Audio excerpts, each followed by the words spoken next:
بسم الله الرحمن الرحيم الحمد لله الذي أرسل رسوله بالهدى ودين الحق ليظهره على الدين كله ولو كره الكافرون أشهد أن لا إله إلا الله وحده لا شريك له أشهد أن محمدا عبده ورسوله صلوات الله وسلامه على هذا النبي الكريم وإمام المتقين وقائد الدعاة المجاهدين وعلى آله وأصحابه أجمعين اللهم علمنا ما جهلنا وانفعنا بما علمتنا وجعلنا من المخلصين صلى الله على سيدنا محمد وعلى آله وبارك وسلم walhamdulillahi rabbil alamin, amma ba'd.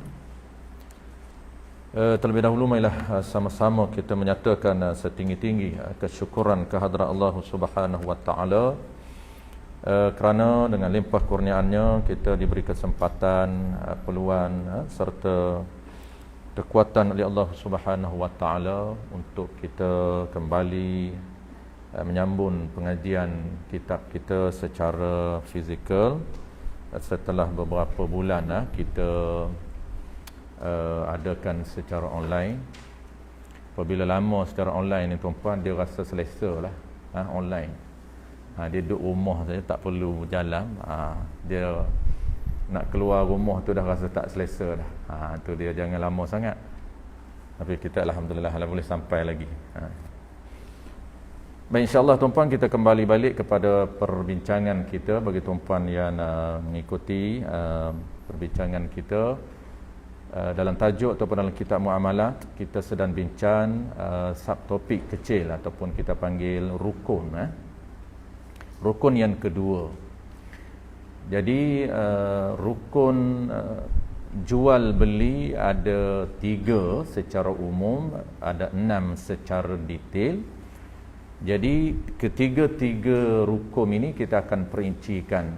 Setiap satu rukun kita akan perincikan dari sudut terma dan syarat. Itu antara benda yang penting. Sebab apa? Sebab kita nak pastikan bahawa implement kita, praktikal kita, tatbiq kita di lapangan memenuhi 16 syarat ataupun 16 terma dan syarat. Dalam kitab kita ni dia sebut 16 agak detail. Setengah kitab dia tak sampai 16. Dan ada juga kitab yang seperti Taqriratus Sadidah lebih daripada 16. Jadi tak penting angka, tapi poinnya sama sahaja. Jadi 6 rukun ni tuan-puan, detailnya ada 6 rukun ataupun umumnya ada 3. Ketiga-tiga rukun itu kita akan perincikan sebanyak 16 terma dan syarat.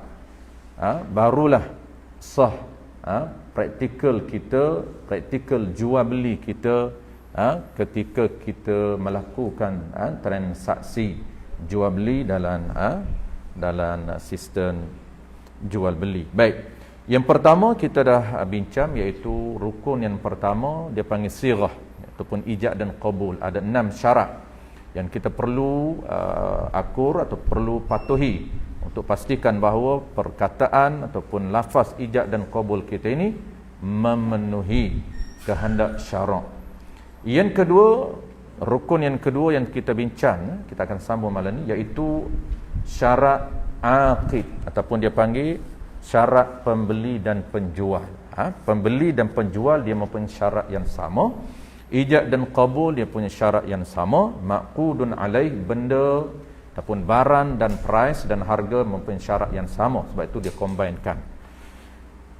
Penjual dan pembeli dia ada 5 syarat di dalam kitab kita ini. Ada 5 kriteria penjual dan pembeli yang dibenarkan oleh syarak untuk terlibat di dalam transaksi jual beli.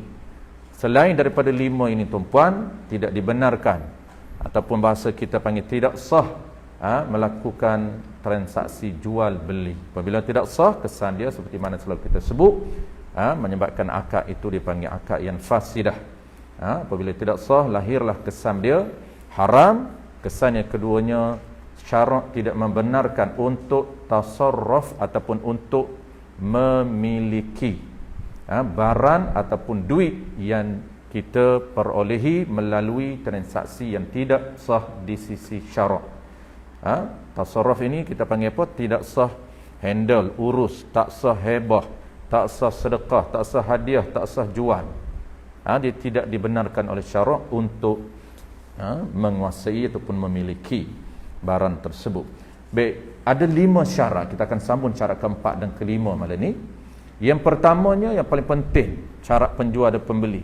Dia menjadi asas kepada 5 syarat ini, iaitu mestilah syarat yang pertama ini, penjual dan pembeli mesti tergolong dalam golongan ataupun kategori ahli tabarru' ataupun ahli tasarruf ataupun mutlaqun tasarruf. Dan 3 istilah, 3 terma. Dipanggil ahli tabarru', dipanggil ahli tasarruf dan juga dipanggil mutlaqut tasarruf. Apa dia 3-3 ini? Dia merujuk kepada orang yang dibenarkan oleh syarak untuk menguasai harta secara sendiri, tak perlu kepada wali dia yang handle. Dia sendiri dibenarkan oleh syarak untuk mengurus harta milik dia, tak perlu dia pas kepada wali dia. Siapa dia? Kita dah sebut ada 3 ciri, iaitu dia akil, dia baligh dan rasyid. Akil, baligh, rasyid.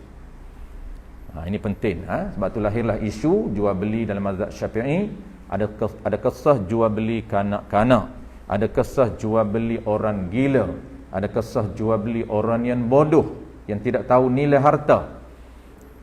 Dan ada satu lagi ataupun 2 lagi, orang yang muflis dan bankrupt.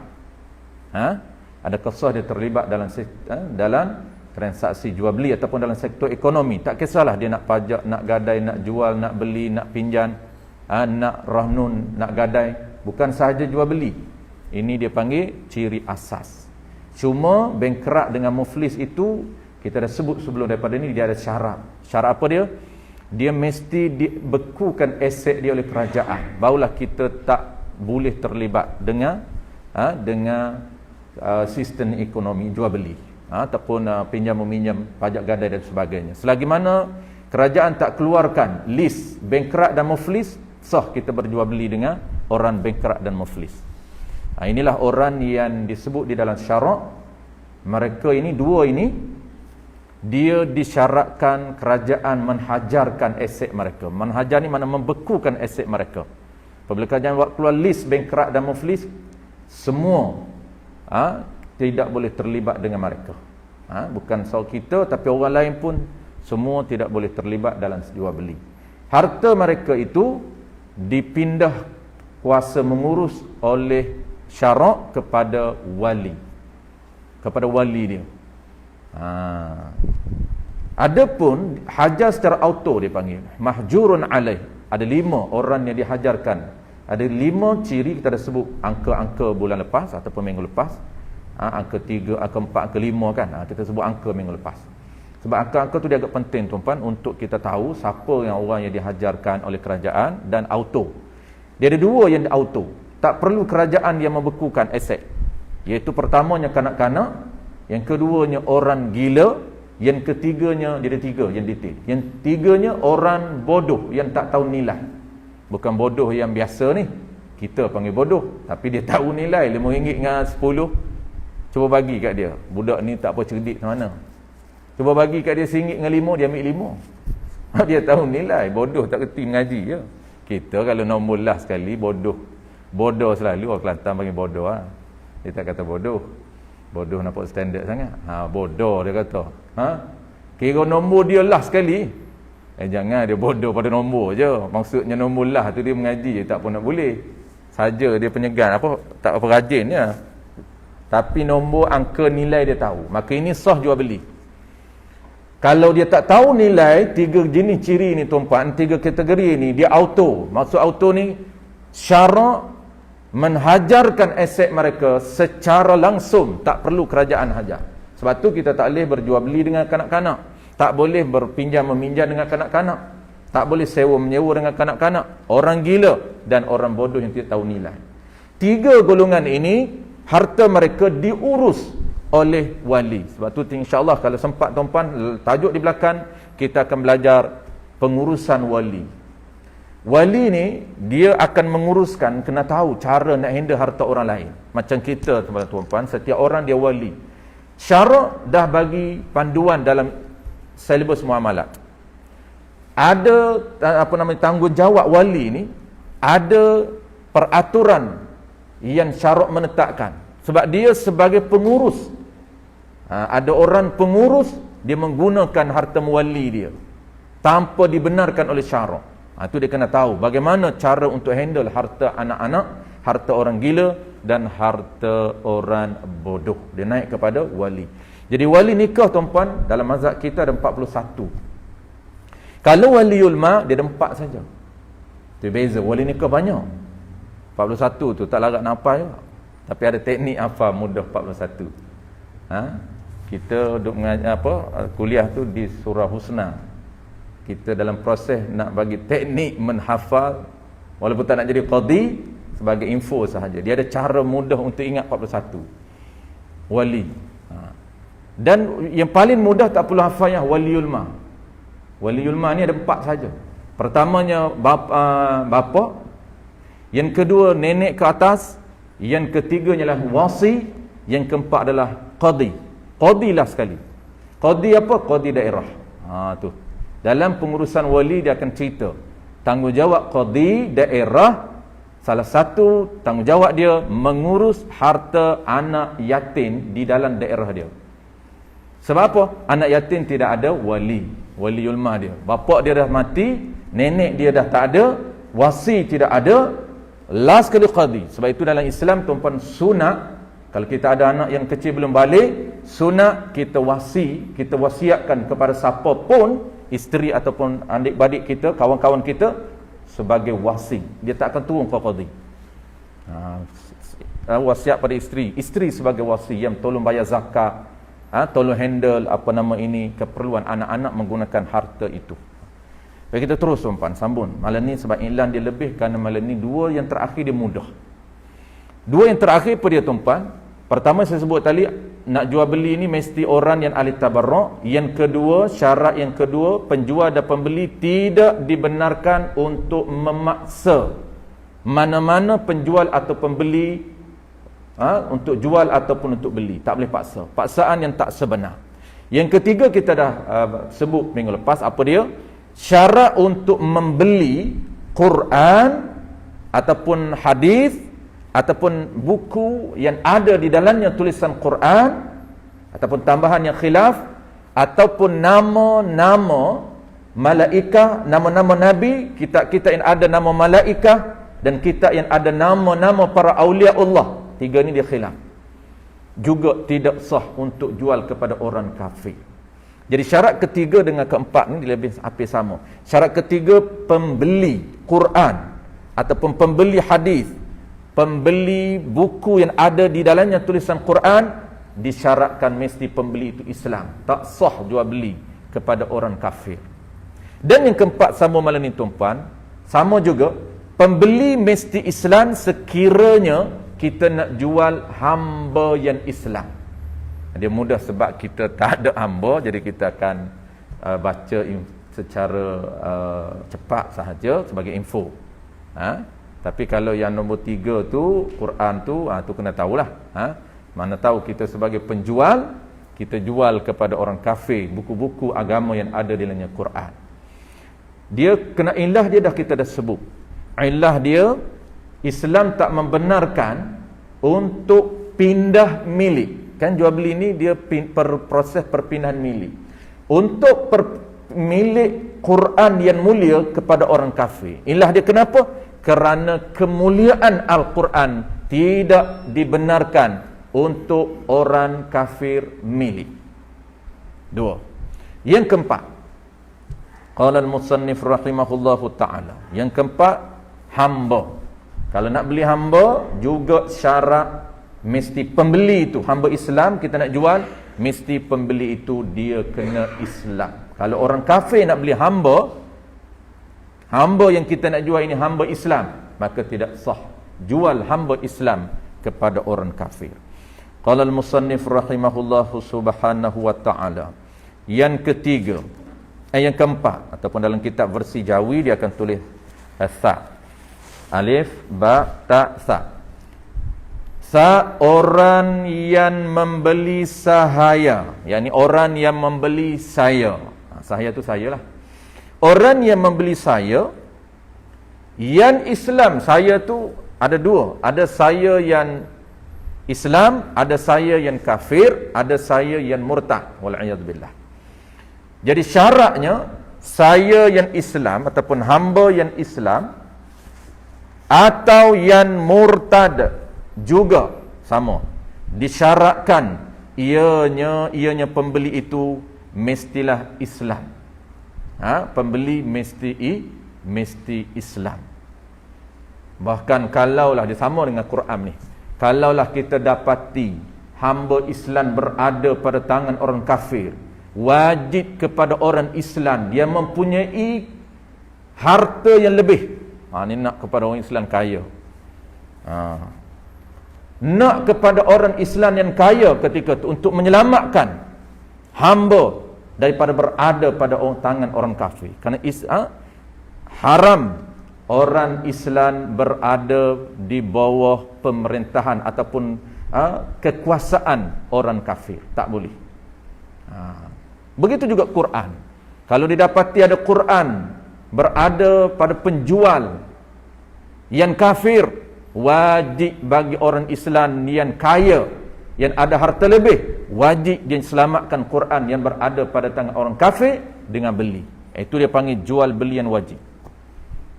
Itu dia kena orang Islam yang kaya. Sebab itulah tokoh-tokoh sahabat, antara orang yang banyak menyelamatkan hamba daripada orang kafir, menembus hamba, ialah Abu Bakar As-Siddiq. Abu Bakar As-Siddiq ni dia ada gelaran dia. As-Siddiq tu gelaran dia, dia ada gelaran dia ini orang yang paling banyak membebaskan hamba. Paling ramai membebaskan hamba, dialah yakni Abu Bakar As-Siddiq. Dia orang kaya. Cumanya tidak tidak di orang panggil wawarkan kekayaan Abu Bakar. Yang di-highlightkan dan yang diwawarkan ialah Abdurrahman bin Auf. Selain Abdurrahman bin Auf ni sebab apa dia ada nama, dia title di jutawan? Sebab title dia diberi oleh Nabi, jutawan dia tu. Sebab tu dia diwawarkan. Sedangkan Abu Bakar juga jutawan, tapi tidak digembar-gemburkan. Kekayaan Abu Bakar tidak digembar-gemburkan. Hanya ditonjolkan Abu Bakar ini seorang yang banyak menghabiskan harta benda mereka untuk menebus hamba. Dan hamba yang ditebus oleh Abu Bakar nilainya tinggi, seperti Bilal bin Rabah, tinggi nilai. Sebab apa orang kafir market value? Sebab dia tak nak supaya orang Islam mampu membebaskan hamba. Tetapi inilah ketika itu orang Islam zaman Nabi ini dikuasai oleh teknokrat dan dikuasai oleh koprak-koprak yang jutawan. Sebab itu Islam cepat naik. Zaman kita ini ditwin oleh orang kafir, jangan jadi kaya. Bahaya. Takut kepada kaya, takut kepada harta. Itulah dia punya minda yang telah disetting balik oleh penjajah. Orang kafir dia kata orang Islam ni kerja dia ibadat saja. Jangan gila harta. Gila harta dia tak buat ibadat. Abdurrahman bin Auf jutawan, Nabi gelar dia jutawan, tak pernah tinggal sembahyang jemaah di belakang Nabi. Cuma terlewat je kisah yang masyhur kan, sehingga dia jual kebun kurma dia. Terlewat, tak dapat takbiratul ula dengan Nabi. Tu je. Bukan lewat rakaat. Kita yang takut dunia ni, takut kata kaya ni, takut tak sampai ke masjid. Itu dia punya metos sahaja. Takut kepada wang, takut kepada harta. Ni bahaya minda yang telah dijajah oleh orang kafir.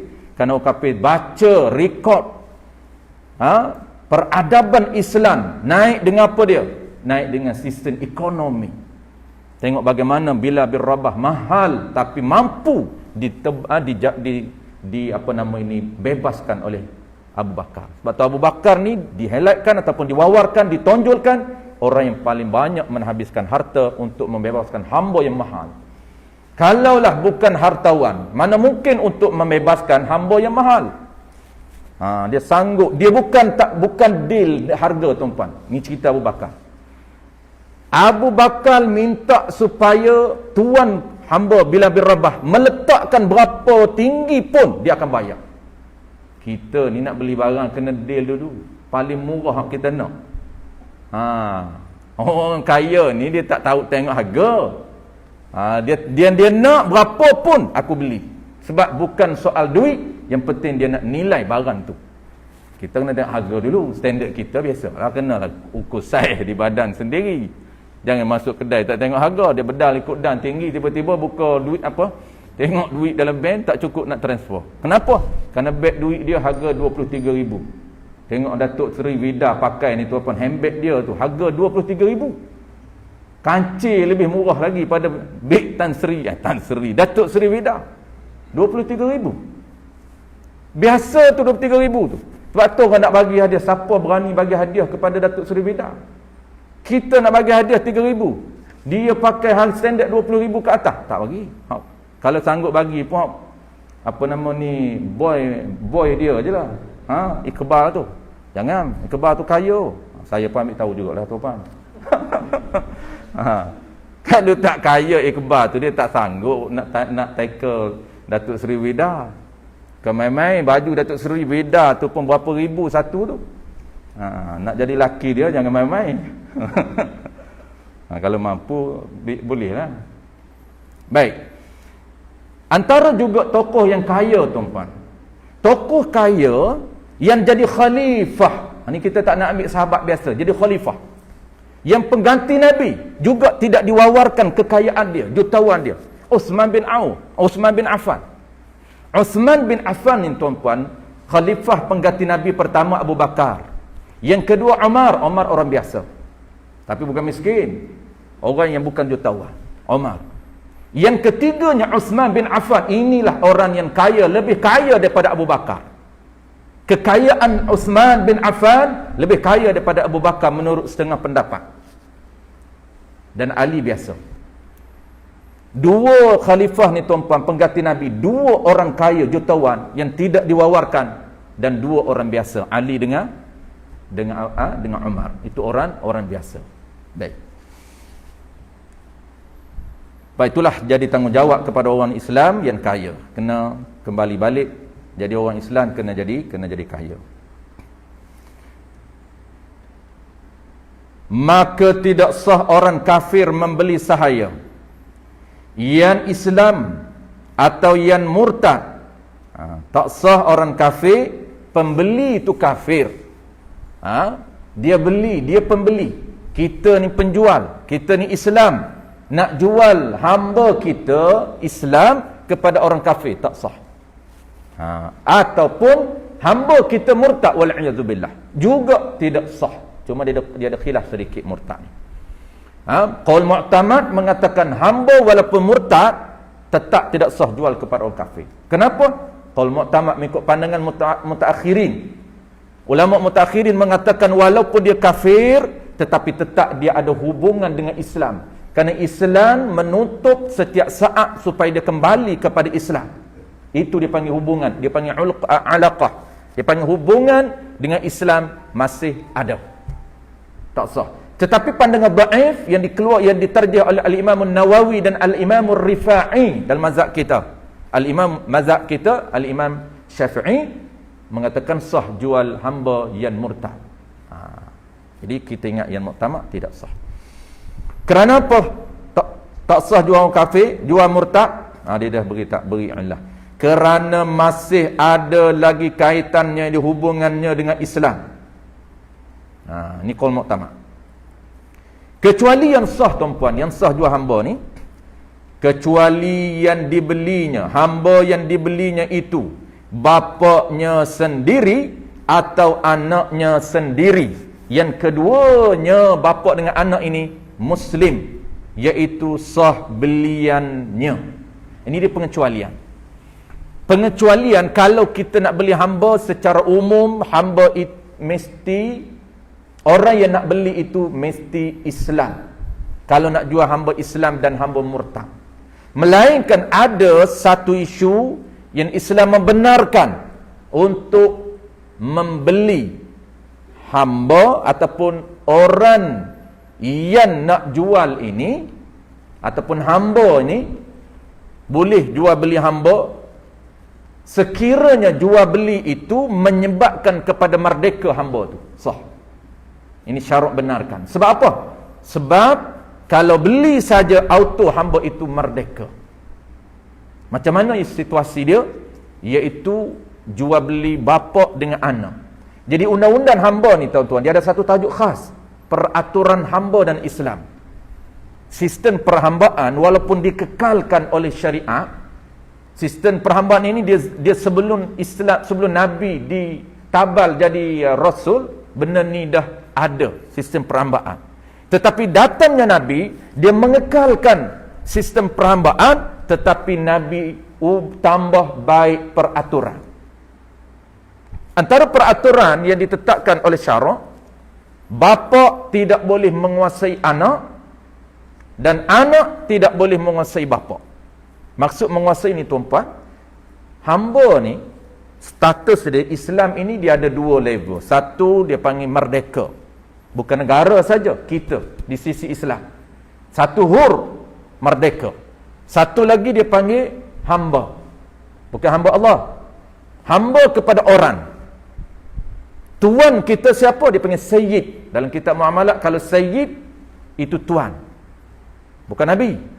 Dalam bahasa umum, sayyid itu gelaran Nabi. Tetapi dalam muamalat, kalau dia sebut sayyidi, itu merujuk kepada tuan hamba. Tuan hamba. Tuan hamba Piramli, mana tuan hamba gelaran. Bahaya tuan hamba. Maksudnya, apa nama ini, kita nak memuliakan dia, gelaran dia. Dia tuan, tapi status dia hamba. Hamba apa? Hamba Tuhan. Jangan kata tuan hamba, jangan panggil tuan hamba kepada saya. Kenapa? Saya bukan hamba, saya merdeka. Bukan. Itu gelaran Piramli itu hamba Tuhan. Wahai tuan hamba, silakan masuk. Itu gelaran memuliakan, panggilan tuan. Hamba itu hamba Tuhan. Ini dah hamba kepada orang. Jadi apabila hamba kepada orang, tuan dia menguasai dia setiap juzuk diri dia ni. Bekerja tak dibayar. Bayar dia tidak boleh milik duit. Hamba harta tidak boleh milik. Yang memiliki duit ialah tuan dia. Ini dia punya peraturan hamba. Dan hamba dalam syarak tuan-tuan ada dua. Hamba separuhnya binatang hukum. Bukan real orang lah. Dulu-dulu masa kecil saya tuan-tuan, belum masuk belajar ni, apabila sebut hamba tak tahu hamba apa.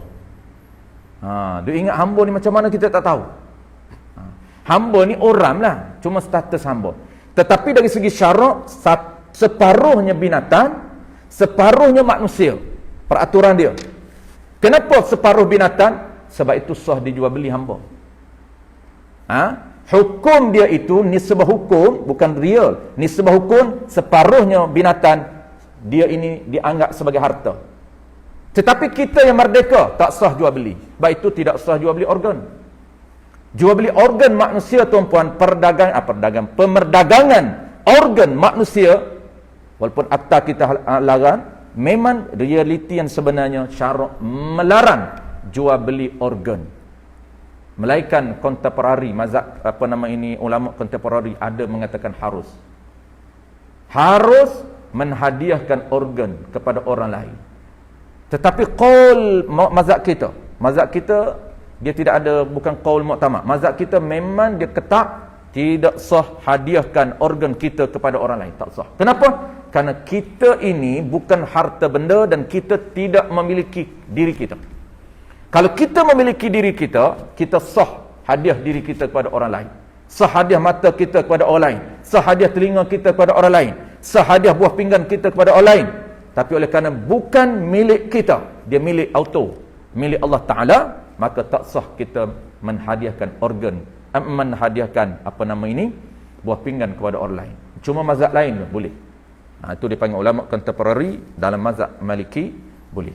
Baik, saya tahu mazhab ulama contemporary itu maksud dia tuan-puan, dia mengambil mazhab lain. Okey,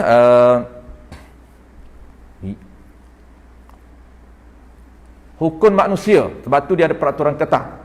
Kita bela dia, pelihara dia, hamba ni dia ada peraturan ketat. Wajib nafkah kepada dia. Tu peraturan manusia. Sama nafkah anak dengan isteri dan hamba, sama. Sama layanan isteri terhadap hamba, sama. Layan isteri, kita layan hamba, sama.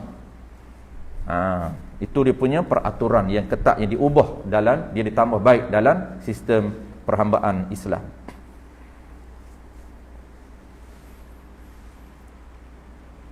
Kecuali yang dibelinya itu bapaknya sendiri. Baik. Apabila dia beli bapak dia, tuan-puan, kita dah tahu kalau kita nak jual, mesti jual kepada orang Islam. Tak boleh jual kepada orang kafir. Tiba-tiba orang kafir ni nak beli bapak dia. Kenapa?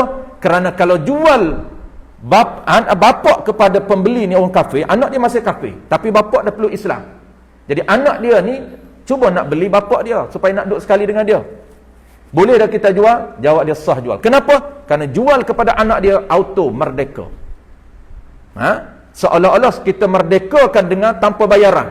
Tapi oleh kerana kita beli dulu dia ni, tapi dia tak nak masuk Islam. Kita beli kafir. Kalau kita orang Islam beli hamba kafir, sah. Ni yang kata nak cara Islam ni, dia pembeli. Apabila datang nak beli pada kita orang anak dia tapi masih kafir, bolehkah tidak jual beli bapak kepada dia? Jawab dia boleh. Kenapa? Pengecualian. Kalaulah anak dengan bapak, anak yang nak jadi pembeli ini masih kafir, asalnya tak sah beli jual kepada dia. Tapi kalau bapak dia sendiri, sah jual. Dia tanya, tuan, saya nak beli bapak saya, berapa puluh ribu? Bapak dia, kita kata bapak ni mahal, saya beli dulu mahal. Saya beli dulu 10k, kalau nak juga saya nak jual 30k. Dia sanggup beli kerana bapak dia. Maka apabila kita beli saja, kita jual saja bapak dia kepada dia, auto merdeka bapak dia. Jadi Islam yang merdeka, sah. Begitu juga anak, sama saja. Kalau anak beli bapak, sama. Kalau bapak beli anak, sama. Bapak dia masih kafir, dia nak beli anak dia yang Islam berada pada tangan kita, kita jual kepada dia, sah. Kenapa? Auto anak dia ini jadi merdeka. Itu pengecualian. Last sekali, tuan-puan, sebelum kita solat Isyak, ini tajuk yang terakhir, mudah saja yang ini.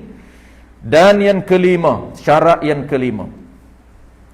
Jadi kesimpulan, tuan-puan, syarat yang ketiga, keempat, dia mesti pembeli itu Islam, bukan penjual. Pembeli itu Islam. Kalau nak beli Quran, syarat keempat, mesti pembeli itu Islam. Yang kelima, kalau pembeli nak beli hamba Islam, mesti pembeli itu Islam. Pembeli itu Islam, mudah saja. Yang kelima, dia ada 5 saja syarat orang dia nak berjual ataupun orang yang nak jadi penjual dan pembeli, 5 syarat sahaja. Sebelum tu, tuan-puan, biasa selalu banyak saya terima soalan, boleh tak kita berurus niaga dengan orang kafir? Ini soalan yang banyak tanya. Jawab dia, tuan-puan, berurus niaga ataupun terlibat di dalam sistem ekonomi apapun, apabila sebut ekonomi ataupun muamalah, dia umum. Jual beli, pajak gadai, pinjam meminjam, sewa menyewa, jawab dia, tuan-puan, harus sama sahaja berinteraksi dengan orang kafir, dengan orang Islam dalam muamalah, sama. Maksud sama ni, syarat inilah yang diguna pakai, bukan syarat tambahan, tidak. Syarat yang sama. Kalaulah dia orang kafir tapi bukan kanak-kanak, dia dah balik, dia dah akil, dan dia rasyid. Sebab itu syarat, tuan-tuan perhati, syarat ni, syarat penjual pembeli, tidak ada yang Islam. Dia tak syaratkan Islam. Dia tak syarat penjual dan pembeli mesti Islam. Tak. Cuma syarat pembeli Islam itu hanya 2. Hanya untuk membeli Quran dan untuk menjual hamba yang Islam. Adapun jual barang lain tak disyaratkan, sama saja. Perempuan nak pergi beli kedai orang non-Muslim, kedai Cina.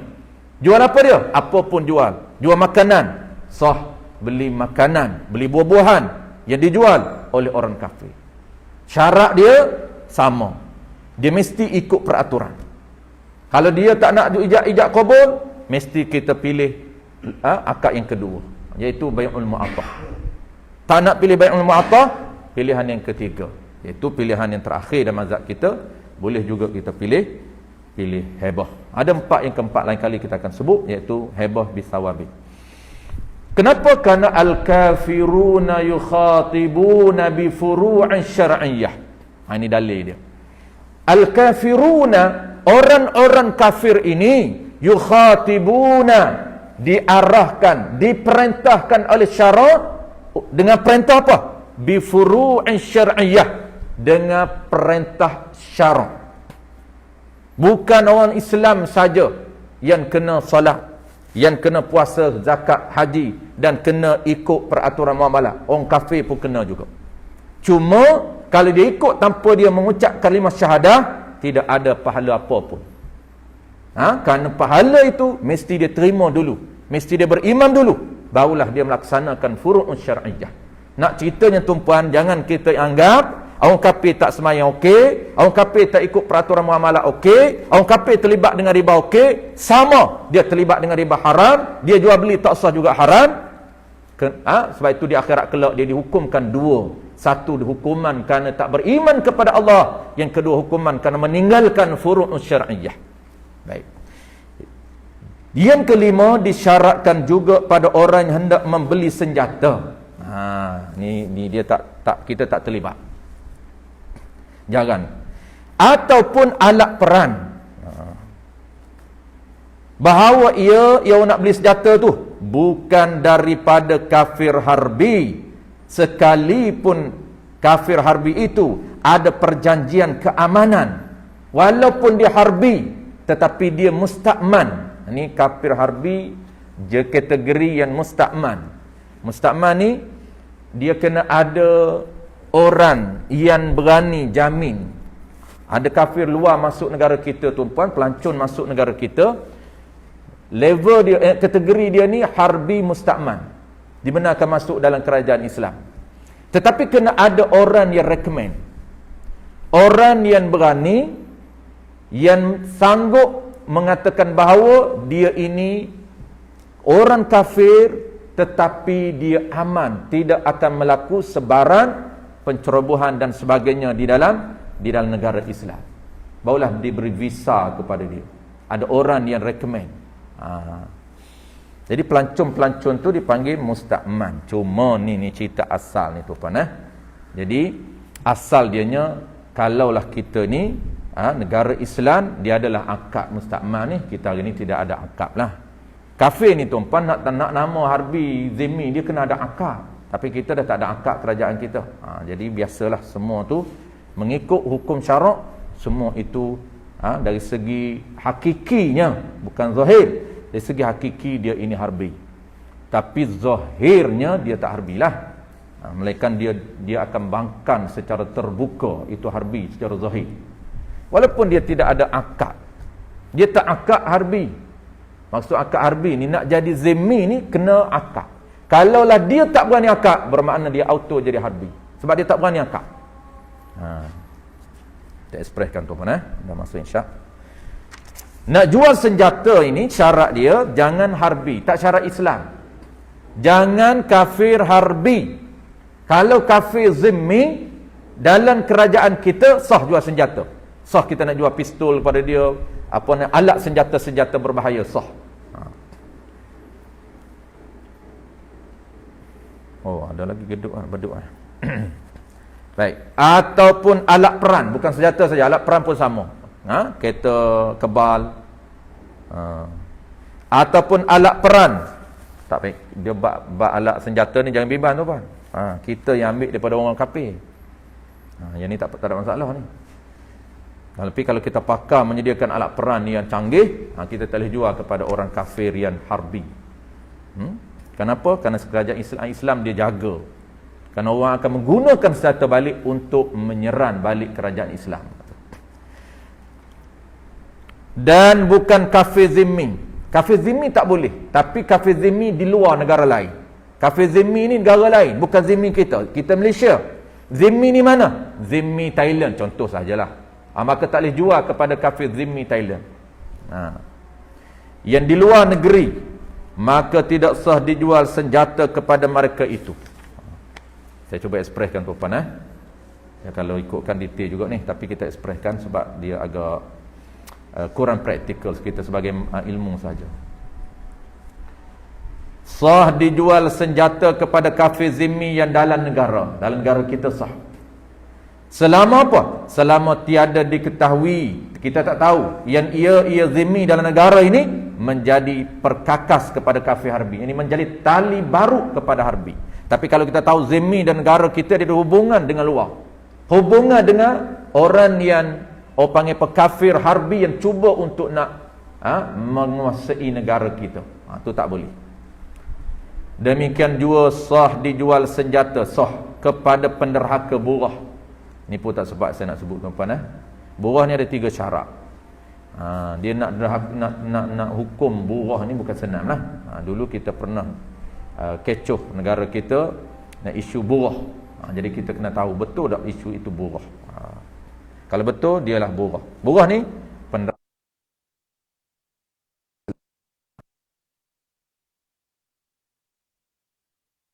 kepada burah, walaupun dia ni penderhaka kepada kerajaan, dia cuba untuk lawan kerajaan, tetapi walaupun sah, haram dijual kepada mereka. Haram saja, dia panggil sah jual beli tapi haram. Jika haram tu disangka ia mereka tu buat merompok dengan senjata itu. Kalaulah burah tu digunakan untuk merompok, burah ni orang penderhaka kepada kerajaan Islam, iaitu dia Islam. Yang keduanya ialah dia melawan kerajaan yang total melaksanakan peraturan Islam. Yang ketiganya, burah ini mesti diketuai oleh seorang ulama yang mahir. Burah, B-U-G-H-A-H, burah. Dia diketuai oleh ulama. Burah ni kalau dia tak ada ulama pun, dia tak boleh panggil burah, tak boleh panggil dia ni penderhaka. Dia satu lagi, nak panggil dia penderhaka kepada kerajaan Islam ni, mesti kerajaan itu telah melaksanakan Islam, baru boleh panggil dia itu burah. Kenapa dia lawan kerajaan Islam? Sedangkan kerajaan Islam dah buat dah perfect dah.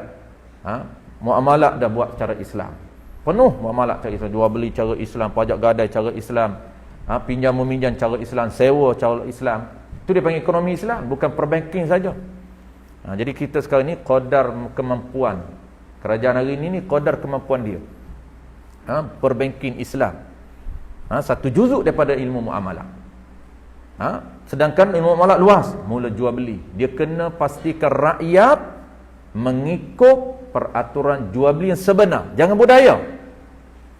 Kena wawarkan, kena hebohkan, kembali balik kepada muamalah secara keseluruhannya. Jadi muamalat cara Islam, hudud tu tuan-tuan, one of all Inggeris, sebahagian daripada sistem undang-undang. Dia dengan tuan-tuan aja dia keluar Inggerisnya. Di surah lain dia tak keluar bahasa Inggeris. Walaupun Inggeris broken, doesn't matter. Tapi yang panggil Inggeris tu tak Inggeris lah kan. Saya pensyarah saya dulu tuan-tuan, Inggeris dia, tapi tak ada seorang pun gelak. Pensyarah daripada Kazakhstan, dia datang kerajaan UAE pinjam, lepas tu UUM pinjam daripada UAE. Memang Inggeris dia grammar okey lah, tapi dia punya pronunciation dia tu kita kena perhati, tak faham.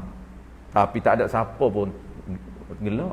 Hebat pensyarah ni, memang dia prof, tapi prof pun kalau mari daripada Kazakhstan tu lebih teruk. Kita ni bunyi slang sikit dah tak bagus dah bahasa Inggeris kita kan. Wallahu a'lam tuan-tuan, insya-Allah lain kali. Kalau ada soalan tuan-tuan lain kali kita tuan-tuan tanya lain kali, sebab kita baru-baru buka ni kan, kita tak nak lama lagi. Kita baru-baru buka. Insya-Allah akan datang tu mungkin kita boleh dalam 40 minit ke 50 minit kan. Ini pun dah 40 minit kan. Bismillahirrahmanirrahim. Alhamdulillahirabbil alamin. Wassalatu wassalamu ala asyrafil anbiya'i wal mursalin wa ala alihi wa ashabihi ajma'in. Allahumma faqihna fid din wa 'allimna ta'wil waj'alna minal ulama'ul 'amilin waj'alna minal mukhlisin. Wa sallallahu ala sayyidina Muhammad wa ala alihi wa baraka wa sallam.